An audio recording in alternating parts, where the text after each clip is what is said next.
Hello everyone.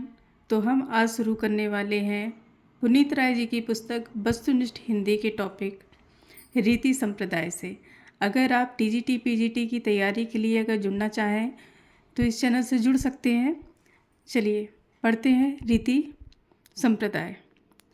रीति संप्रदाय के प्रतिष्ठापक आचार्य हैं आचार्य वामन। रीतिरात्मा काव्य से कथन किस आचार्य का है? वामन जी का। विशिष्ट पद रचना रीति कथन है वामन जी का। भरत ने नाट्य शास्त्र में रीति के लिए प्रवृत्ति शब्द का उल्लेख किया है।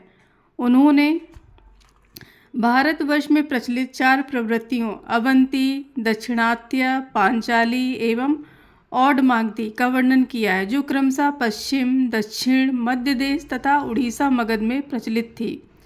बाणभट्ट ने अपने समय में प्रचलित 4 दिशाओं की 4 शैलियों का उल्लेख किया है। उनके अनुसार उदीच्य उत्तर भारत निवासी श्लेष को, प्रतीच्य लोग अर्थमात्र या अर्थ गौरव को, दक्षिणात्य उत्प्रेक्षा को एवं गौड़ या पूर्वी भारत के लोग अक्षराडंबर को अधिक महत्व देते हैं। उन्होंने इन 4 शैलियों के एकत्र उपयोग को काव्य के लिए श्रेष्ठ माना है।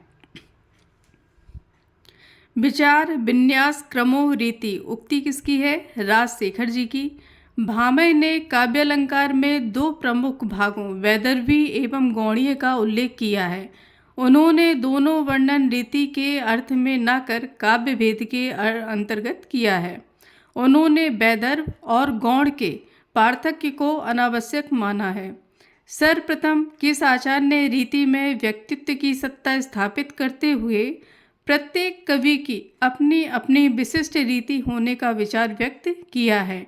किसका कथन है ये? दंडी जी का कथन है। गुण और रीति में संबंध स्थापित कर गुण को रीति का नियामक सिद्ध करने वाले प्रथम आचार्य हैं दंडी जी। आचार्य दंडी ने श्लेष, प्रसाद, समता, माधुर्य, सुकुमारता, अर्थव्यक्ति, उदारता, ओज, कांति और समाधि को वैदर्भ रीति या मार्ग का गुण माना है। गौड़ीय मार्ग में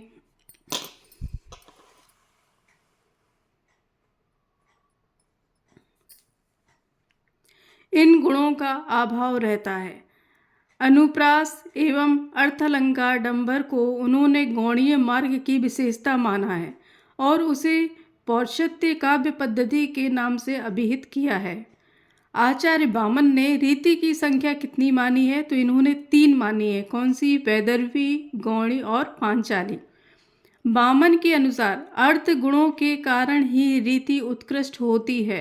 रीति त्रय में उन्होंने वैदर्भी रीति को उत्तम रीति माना है। वामन के अनुसार वैदर्भी उत्तम रीति है। गौड़ी में वैदर्भी के समग्र गुण रहते हैं, उसमें माधुर्य एवं सौकुमार्य का अभाव रहता है। गौड़ी में समास बाहुल्य एवं उज्ज्वल पदत्व का सन्निवेश होता है और पांचाली में माधुर्य एवं सौकुमार्य गुण होते हैं। इसमें ओज और कांति का अभाव रहता है। वामन ने किस रीति को उत्तम माना है? तो इन्होंने वैदर्भी को माना है।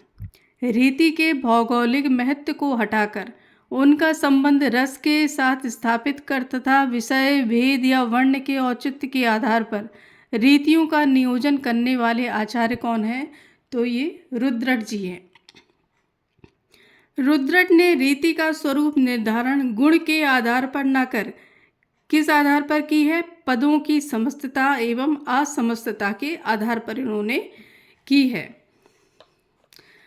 रसानुकूलता की दृष्टि से रुद्रट के अनुसार प्रयाण, करुण, भयानक और अद्भुत रसों में वैदर्भी एवं पांचाली रीति का तथा रौद्र रस में लाटी एवं गौड़ी रीति का प्रयोग होता है। श्रृंगार रस में वैदर्भी या पांचाली रीति का प्रयोग होता है।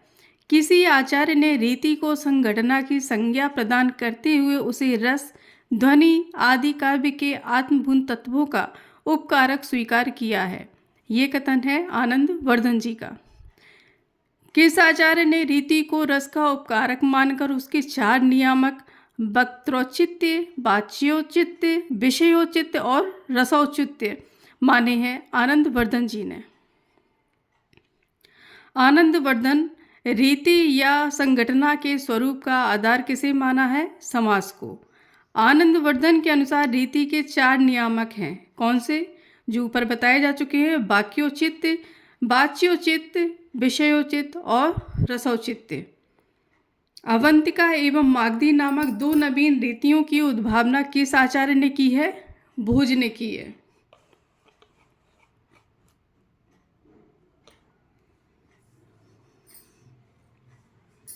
भोज ने कितनी रीतियों का निरूपण किया है? वैदर्भी, गौड़िया, पांचाली, लाटिया, अवंतिका और मागधी। भोज की रीति वर्गीकरण का आधार है गुण एवं समास। मम्मट ने उद्भट की वृत्तियां और वामन की रीतियों में एक रूपता स्थापित कर उपनागरिका, परुषा एवं कोमला वृत्ति का उल्लेख किया है और बताया है कि वामनादि ने इन्हें ही वैदर्भी, गौड़ी एवं पांचाली कहा है। मम्मट ने वृत्ति का स्वरूप विधायक किसे माना है? वर्ण गुंफ को।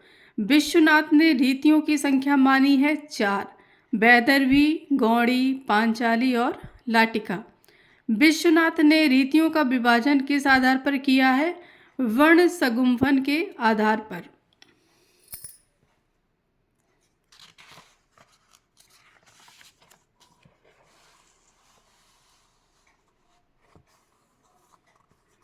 आगे चलते हैं, थोड़ी सी असुविधा के लिए खेद है।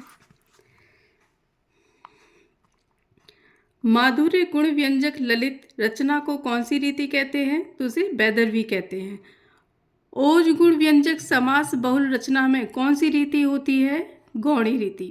वैदर्भी एवं गौड़ी की अंतरालवर्तिनी रीति जिसमें माधुर्य एवं सकुमार्य दोनों गुण होते हैं उसे क्या कहते हैं? पांचाली। वैदर्भी एवं पांचाली के मध्य की रचना को कौन सी रीति कहते हैं? तो लाटी या लाटिया। आचार्यों ने काव्य के बहिरंग एवं अंतरंग, देह और आत्मा के आधार पर भारतीय साहित्य शास्त्रीय सिद्धांतों का वर्गीकरण करते हुए अलंकार, रीति एवं वक्रोक्ति को देहवादी तथा रस, ध्वनि और औचित्य को आत्मवादी सिद्धांत या संप्रदाय कहा है। देहवादी में क्या है?